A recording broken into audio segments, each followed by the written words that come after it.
Mic check, 1, 2, 3. 1, 2, 3. You're good? Okay. All right.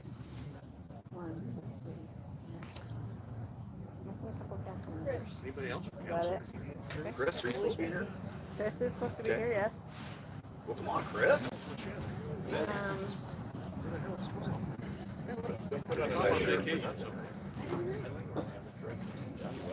I'll be so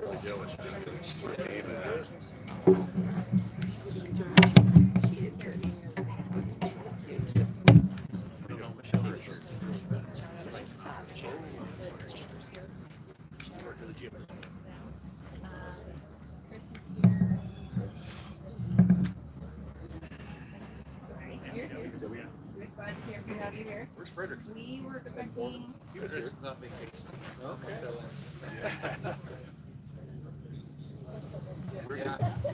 Looking for a representative from Ormond Construction. Out in the crowd, Ormond Construction. He's on a Bluetooth. He's on a phone call. Really? Okay. We'll see the guy out there on the phone. They're getting him. Okay. It's probably been another police station somewhere. Yeah. Okay. So, hi. Is that? Hey. How are you? Good. How about you?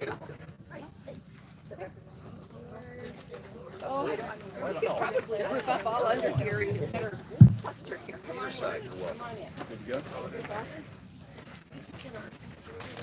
All right, we'll try to get started on time. So thank you so much for being here. It's just a tiny bit overwhelming to see so many folks from so many different groups. A lot of people we know. It's just a little bit overwhelming. So just accept my gratitude and the police department's gratitude and the city's gratitude that y'all came. Off everyone that's here, but I fear I would miss someone because there's so many different folks here. This has been a little bit of a long time coming, and we're so grateful for it. It all started back in the 1990s. A guy by the name of Chief Livesey, and some of the folks out here may remember Chief Livesey. Many years ago, I was a young rookie police officer in a different city, and Chief Livesey was Assistant Chief Livesey back then and was one of my first bosses.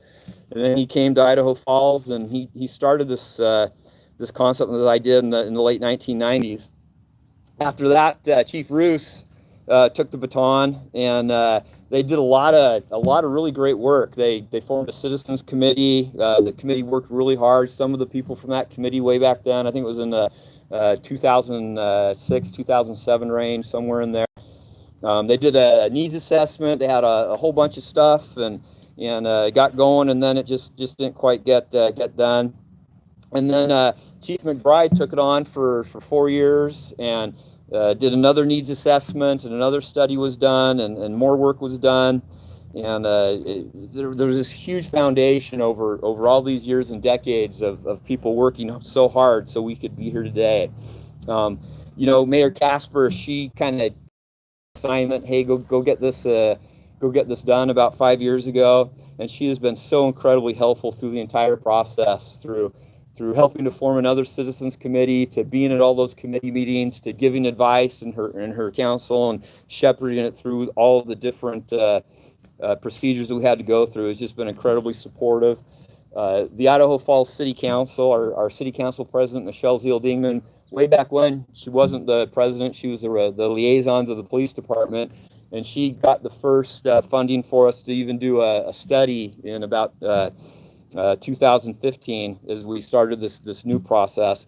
And then she was so involved in getting the financing done and getting it all done.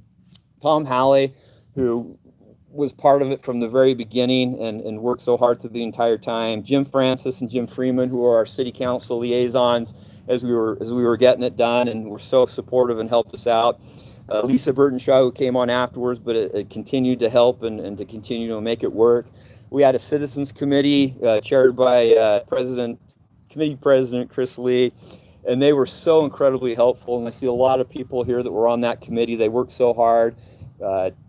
Did the report which showed all the needs and everything that needed to happen.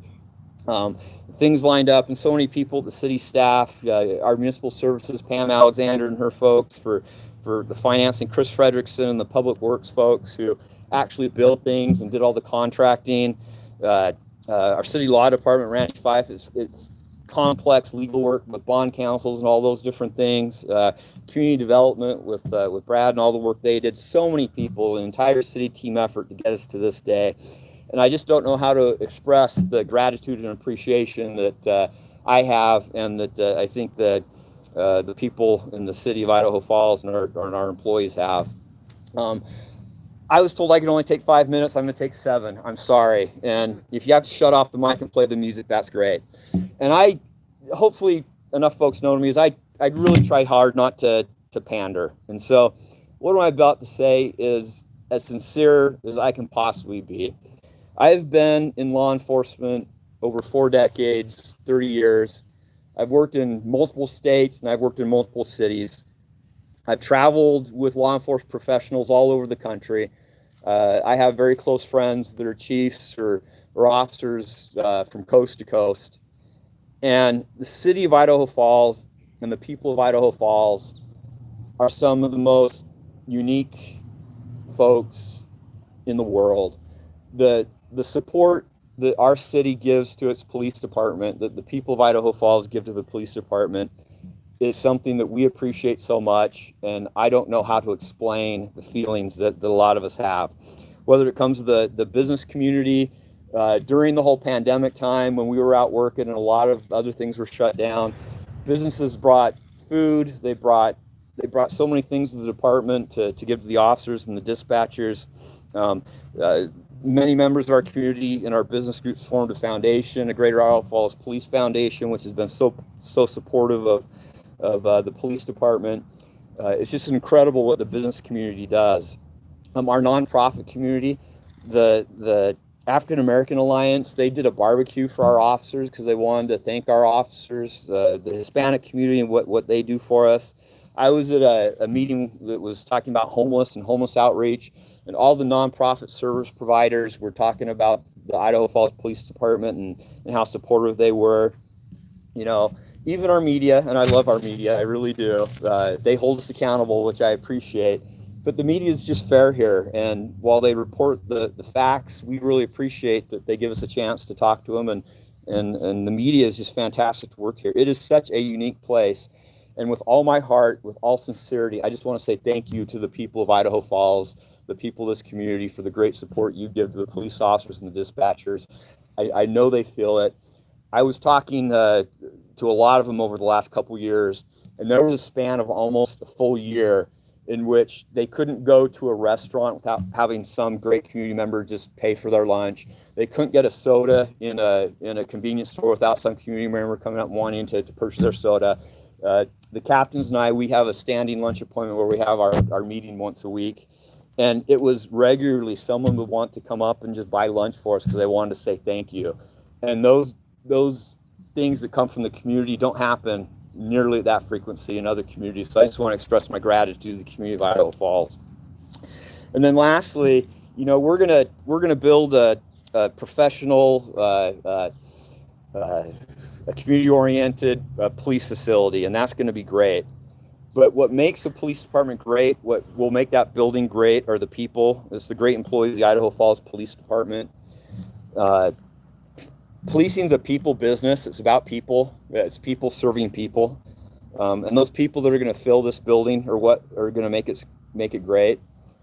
The police officers, the detectives, the dispatchers, the animal services officers, the records folks, our intel folks, everyone that's currently at the Idaho Falls Police Department, they are the hardest working, most productive Idaho Falls police employees in the history of as long as we've taken records at the Idaho Falls Police Department. The volume of work that they have to do today, compared with the amount of people they have to do it, is the most work that individuals have ever had to do here in Idaho Falls. You would expect when that occurs that quality will suffer and things will go downhill and that things would be hard, and they are a little bit hard, but you would expect the employees to not be able to accomplish what they do. I've investigated a lot of drive-by shootings in my career, a lot of them. I'm ashamed to tell you what my clearance rate of the drive-by shootings that I investigated. But what happens in Idaho Falls when a drive-by shooting happens is there's an incredible teamwork between our intelligence folks, our dispatchers, our patrol officers, our detectives, and they solve the drive-by shooting case. They find everyone involved in it. They then clear 2 other burglary cases and another pretty serious case at the same time. And they offer support to the victim in the crime and try to help them out from the traumatic experience they have. Things like that don't happen in other communities, but happens here in Idaho Falls. These group of Idaho Falls police officers, within just a short span of a couple of years, they solved decades-old cold cases with Stephanie Eldridge and Angie Dodge. We have our fair share of homicide cases, and I cannot believe that we had a homicide case within 3 minutes. Jamie Santos, a hardworking patrol officer, had found the person responsible, had them in custody, and the case was pretty much solved within 3 minutes.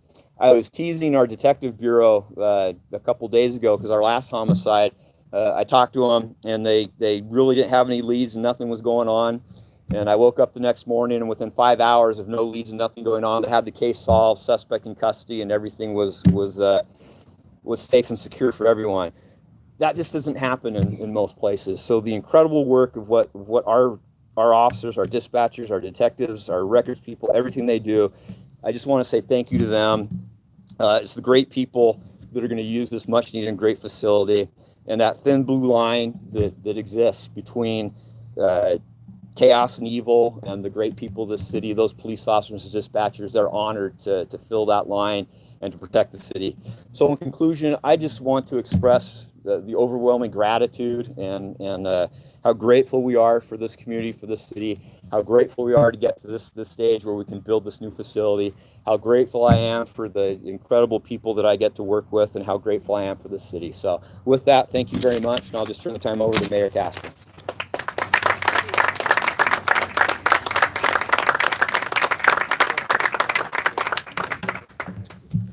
We are very fortunate to have Chief Johnson as a part of our team. He brings a lot of excellent police knowledge and capacity and all of that, but he has a lot of heart for the work that he does. Commissioner Reed, thank you so much for being here. You're certainly welcome to come up here and join us if you'd like, but thank you for being here. Everybody, this is a truly historic event. But first, I just have to let you know, I got a little emotional up there looking out over the audience and seeing how many people are here. Not just city people and, officers. We expect all of you to be here for this big day. But I'm seeing people here with deep history in our community. People who've lived here for a long time or who have in some way given a lot to make this community what it is. And I am grateful there we go, to each of you for taking your time to be here today. And Carol, appreciate you being here and the support that you're giving to our department. This city was once a settlement on the river, and it was found that settlement was founded 157 years ago in 1865, then known as Eagle Rock. But it wasn't until the 1890s when the Idaho Falls Police Department came into being, right about the time that the town of Eagle Rock officially became Idaho Falls. Now, closing in on almost 130 years later, we are opening a new chapter, because for the first time, the Idaho Falls Police Department will have a building of its own. I'm excited about that. So, yes. So,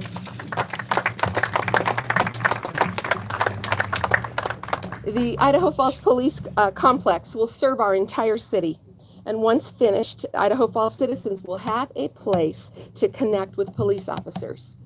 We just went around and around as to whether or not we should put the word community in the name. We opted to be clean and clear and to make sure that we didn't confuse a visitor to our community and who might accidentally, wonder, is this the police department or is this a community center? So we chose to make it clean and just be a police complex. But as the chief mentioned, this is a place that will serve the entire community, and it will be a place where there will be a community room that will be available for community members to come and to well, to be there to interact with the officers, to perhaps have a meeting there. Maybe you take your scout troop there so they can learn about policing. All of that will be able to happen, and it will be a welcoming facility in addition to being a place where some heavy duty work takes place. This particular site, commonly known as the Stockyards to some, has also has a lot of history in our city. It's been a part of Idaho Falls history for a long time, but in late 2019, the Idaho Falls City Council voted to purchase the Idaho Livestock Commission property. And for the past several years, this site had been used less and less for livestock. And overall, by 2019, the property pretty much needed some TLC. And Brad Kramer, if you're here, that's not a technical term, but just, this is not exactly your ideal urban environment. And so today, the site provides an excellent opportunity for revitalization. And we view the construction of the Idaho Falls Police Complex here as just the beginning of many more great things to come for the entire Northgate Mile area. Not only that, but public safety, of course. It's not just revitalization, it's not just history, but public safety is a top priority all the way around for all of us, for me, for our city council members, and for all city employees and officers. This building will better support all of our goals for public safety. Many of you may have heard that our police department currently operates out of multiple sites. Some rented, some owned by the city, some shared with others. Some, I've been told at least one spot is donated by a private citizen just for us to park some of our equipment. And so this place is going to represent the consolidation of everything that our police department needs to be able to do their work. And so clearly a facility like this has been needed for a long, long time. In 2007, as a citizen, I attended meetings of the then Citizen Committee. I remember Ida Hardcastle, former city council member, this was before he became a city council member, Ken Taylor was there, Blake Hall was there, and those are the only folks I remember besides, well, no, those are the only folks I remember. But anyway, then at that time, Ball Ventures, a company in our community, was willing then and then once again in 2019 to donate property to the department to build a site. Well, I think in 2019 it wasn't a donation at that point, but Ball Ventures has donated other things. So, in 2007, the recession that hit us in 2008 really kind of put an end to the committee that started in 2007. And there just wasn't that opportunity with dollars being short like they were then for the city to really feel like it could move forward with incurring the debt that comes with the building. So once again, we thought we needed some more input and guidance from the community before we move forward on this. And we convened a citizen committee again in 2018, and the chief mentioned this, and their job was to study the need for a facility. And the first thing they were answering basic questions. Do we need a new facility? And if so, should we, what kind of facility should it be? Should it be a standalone building? If so, then should it be something we refurbish or something that we buy and construct new, or not buy, but that real estate that we buy and construct something new. So they were answering those basic questions, and they did an excellent job with their report. And as mentioned, local realtor Chris Lee chaired that committee. And if I'm not mistaken, well, I know, as the chief mentioned, we have several people here from that committee. So if you can, just give a wave. And then if I forget anybody, let me know. But Eric Isom is here from that committee. Dave Manson, I don't know if I saw Dave. You there? Okay. We have David Watkins was on that committee. Don Stevens. Don here. There's Don. Stephanie Silva. Stephanie here. And who else? Oh, Ken Taylor. Yeah. He was on both committees, and I don't see former council member Taylor, but that group gave us a great report, and it used to be online. I don't know if it's still online, Jessica. I couldn't find it real quick. That's partly why I was a little late this morning, but I was looking for it so I could remember everybody's name. But anyway, it is not hard to be excited about this facility, not only because of the service to the community that will happen, but also because it comes without any additional property tax burden to city residents. Through city council approval, this project is being funded by a finance mechanism known as certificates of participation. And the investors who bought those certificates are being repaid directly from the city's budget each year with a payment that we make right off the top. The city as a that's about a $2 million payment each year that we just take out of property taxes that we collect. The city as a whole has had to do a little belt tightening to be able to free up $2 million a year. But I'm convinced that not burdening the taxpayers, local property taxpayers, with an additional 30 years worth of a bond payment that they would have to make in addition to their property tax payments, I'm convinced that was absolutely the right thing for us to do. And I will be convinced of that until I die. And for the next 30 years, there will be no burden because we're taking care of it right out of the money that we collect. The work of the citizen committees has been matched only by our staff.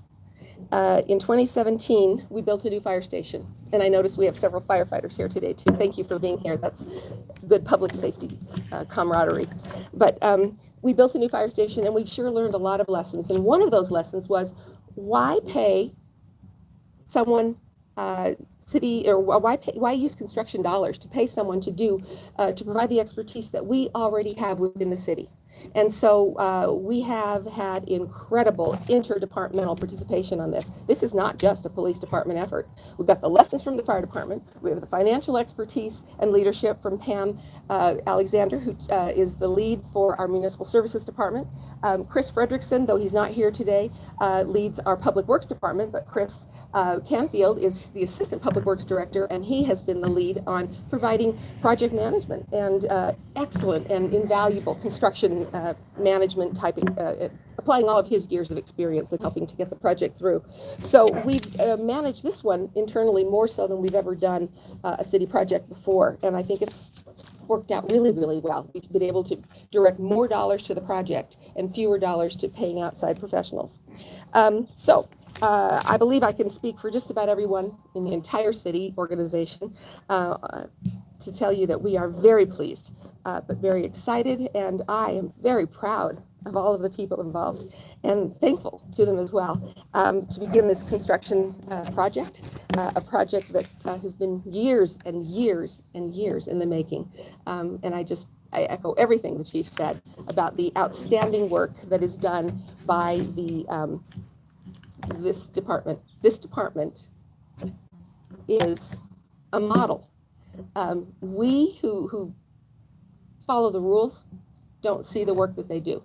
You're welcome to do a ride-along, by the way, if you want to experience that. But from dispatch all the way to those who work the canine units and those specialized canine units, to drug enforcement, to gang activity, to taking care of all the little things and the big things. This department is there. They're well trained. They're really good at what they do. And we're lucky because those of us who follow the rules, we don't notice some of the crime elements in our community because these guys are here to protect us. So thank you, these guys and these gals. We have more and more women in our department as the months go by. So I'm proud of that too. So yay, everybody. Let's get this going.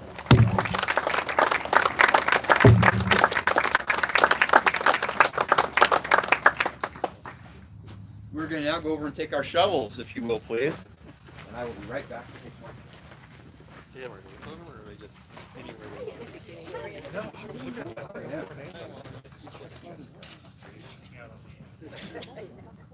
In case you're short a shovel.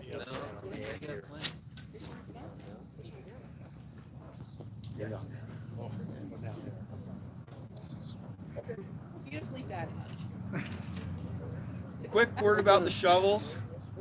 So this is off script, just really quick. This is how the police department operates. And one person I haven't mentioned yet is Jessica Clements, who is in the background of everything we ever do. But we talked a lot about this groundbreaking. You can actually spend a lot of money on groundbreakings. A ceremonial shovel was $800 to have it all done. And these may look like ceremonial shovels, but Jessica did a family project. These are $15 shovels from Home Depot. $3 can of gold spray paint, and Idaho Falls stenciling. So the $800 ceremonial shovel was done for the grand price of about $25. All right, and on command from someone, we're gonna turn the dirt. All right, everyone, can you look this way? Picture holding your shovels, please. Okay. All right, if you would all turn this way and shuffle this way, is that comfortable? Or are we all right-handed? Okay, great. Great. Okay. You get a 1, 2, 3 shovel. I'm ready. 1, 2, 3, shovel. Okay,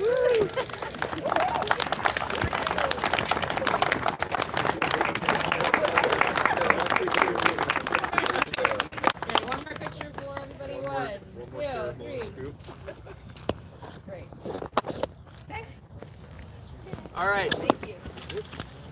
Thank you so much for everyone that came. There's actually a couple of extra shovels up here. So for all those folks that are Facebookers or Instagrammers or whatever you are, and you just want to get your chance, come on up, grab a shovel, turn a little dirt. You can say you too turn the dirt of where the cows used to poop before it became a great police facility. Once again, thank you so much for everyone that came out. And again, we're just overwhelmed with gratitude. Thank you very much.